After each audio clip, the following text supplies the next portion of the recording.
Pemirsa, keberadaan warga negara asing atau WNA di Bali kembali menjadi perhatian. Pemerintah didorong memperkuat pengawasan terhadap izin tinggal dan aktivitas usaha WNA, khususnya yang diduga menyalahgunakan visa untuk menjalankan bisnis secara ilegal di Indonesia. Menurut Ketua Peradi Singaraja, Kadek Doni Riana, aktivitas investasi dan usaha yang melibatkan warga negara asing di Bali terus mendapat sorotan. Pengawasan dinilai perlu diperketat terutama terhadap kesesuaian antara izin tinggal yang dimiliki dengan kegiatan yang dilakukan di lapangan. Penelusuran atau tracing terhadap WNA dinilai penting, mulai dari status visa dan izin tinggal hingga aktivitas usaha yang dijalankan selama berada di Bali. Langkah ini diperlukan untuk mencegah adanya penyalahgunaan izin tinggal, termasuk kegiatan usaha yang tidak sesuai dengan ketentuan perundang-undangan.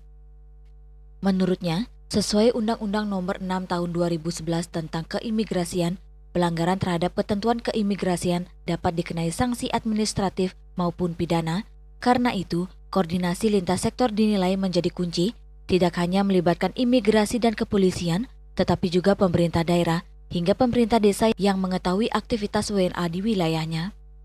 Ia menambahkan, pemerintah harus mendapat informasi yang akurat terkait keberadaan WNA yang ada di Indonesia, baik izin tinggalnya sudah tidak berlaku maupun adanya penyalahgunaan izin tinggal untuk kepentingan usaha.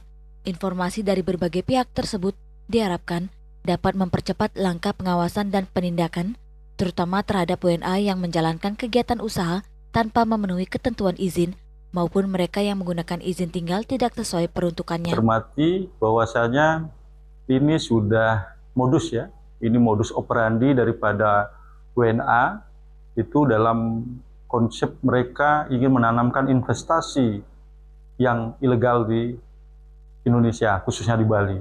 Nah, terkait dengan penanganan ini, kami mendorong pihak keimigrasian betul-betul sigap dalam melakukan tindakan.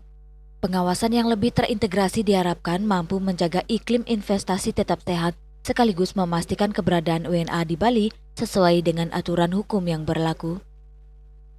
Yasri Yuli, Bali TV.